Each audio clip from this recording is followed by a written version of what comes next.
Morning, y'all.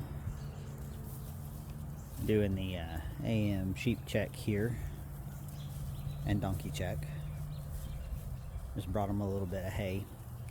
A few days ago, I moved them into what I believe I'm going to keep them in for a good portion of the winter. And I'm going to kind of do a little walkthrough and show you what it's like, explain why I moved them here, what I hope to gain from it, and go from there. So now that I got these 11 ladies and one gentleman all squared away, and some hay for Primrose because she doesn't have as much forage in this current spot, we'll take a little walk here in a minute. I am going to get Prim a hanging hay feeder, but in the meantime I wedged some hay up into some of these honeysuckle bushes so she can get to a little bit more and the sheep not eat it all, because they will compete. And we think she is possibly pregnant, so I want to make sure she's getting plenty of nutrition and looking active and bright-eyed and energetic and all that good stuff. So this area kind of sits behind and between my brother's place and my parents' place, and the ground is very irregular, so it is semi-terraced, but it's never really been like mowed. There's a lot of what folks call trash trees and a lot of overgrowth and things of that nature. We've got all of this wintergreen ivy. There's English ivy on the ground, privet, a bunch of stuff that I'd really rather not have around here. And it's just, frankly, it's kind of a mess, and it's kind of been a mess for a while. So by putting these sheep in here, who, the more I watch these Katahdins, they're very goat-like. They forage a lot like goats. They're really motivated to go after stuff. They don't usually try to climb things, but I have seen cases where people have shown photos of their sheep climbing, pair sheep climbing just like goats. So this whole area, Dad mentioned to me back in the summer that he really wanted to get it cleaned up a good bit and regain a nice 100-foot perimeter from the house of cleared land. Not every single tree, but like this underbrush, we've got all these paradise trees that are going to become biochar. There's some locust in here that's worth harvesting for poles, and there's a little bit of trash to be cleaned up. So the sheep are going to do the work of cleaning up the ivy and the privet and the taller privet as we go along. I will cut down onto the ground for them and let them strip off the leaves. As you can see, we kind of have this terracing that comes down, so it's well drained, so I don't have to worry about them winding up in a mud pit over the very wet winter that we will most likely have.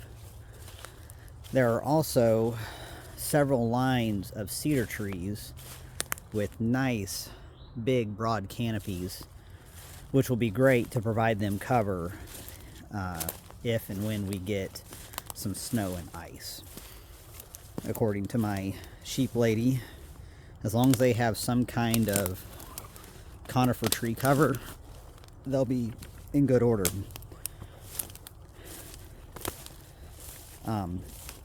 I've watched them move around. I know there's a lot of stuff on the ground, but they jump over a lot of stuff. They really don't seem to be bothered by uneven territory and whatnot. And a lot of the stuff that's larger and down, I'm just gonna keep cutting it up and cleaning it up and turn it into other forms of carbon, whether it's firewood, biochar, what have you. So the idea is that because they're going to be here for a little while, several weeks, it kind of becomes what some people will call a sacrificial spot. And that means that we don't want to put them back in here over the summer.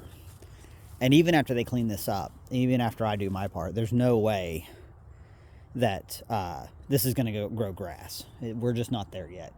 There's too much canopy.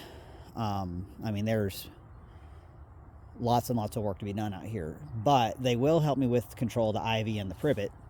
As you can see, they have stripped these young ones quite well. And I'll find one of these bigger ones up here that I'll lay down for them. So I'm keeping them in an area that I don't need to return them to around the in the summertime. So I'm not, and that's for reasons of, you know, not reintroducing them to parasites. That's the reasoning, big part of the reasoning behind that. But they are fertilizing, and they are tamping the soil with their hooves and making little divots that help hold water, which is great because on a hillside you especially may struggle to get water into the soil. So we're cool with that. And as they move their little bodies through the underbrush, they open up paths for me to get in there with a brush saw and chainsaw and different things and keep doing the work. So that's kind of how I'm doing a little partnership with them. And I also managed to, and this was, I have to say, this was not entirely by design. It just kind of worked out that way. The way I ended up moving them through the end of summer and fall, they wound up just downhill of where I keep their hay, and also very close to a frost-free spigot, so I can easily bring them water and easily bring them hay. So now that I've kind of got this first loop of grazing pretty much sketched out, that's going to just make it so much easier. I was also able to use an existing ground rod that was from a different paddock up top and run a little feeder line from the charger to their fence. So that made things easier too. Overall, I think this paddock is, I'm going to say it's about 3/4 of an acre. It might even be a little bit closer to an acre. I'd have to go see, use a little wheel measuring tape and see how many linear feet of fence that I got to kind of get an idea. But it's pretty big.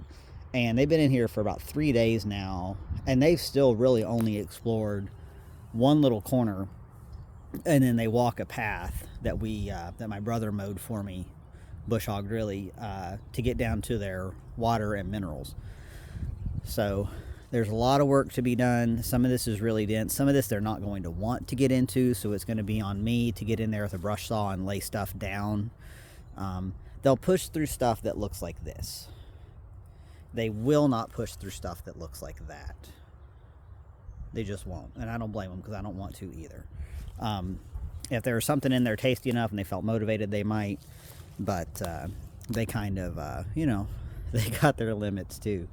So this has been just one of the best things working with these guys, ladies for the most part, I should say, and getting to learn their behavior, getting them to know me and my role, and you know, they now associate me with snacks and all that kind of good stuff, and they see a red bucket and they know they're getting ready to go explore a new place. So I love it, and I'm happy to have them to care for over the winter time, because the thing about having to monitor animals is that you can't let yourself get into a winter funk when you got animals depending on you, and that's going to be a big help for me, since I have traditionally kind of struggled with low light conditions in wintertime. So that's kind of what I got. I'm sure I'll do another video as the conditions out here start to change and get a little more cleaned up. And if you guys have any questions or would like any help with homestead design, regenerative design, anywhere from the urban on up to the multi-acre scale, please give me a holler, strongrootsresources.com, and we'll talk to you guys next time.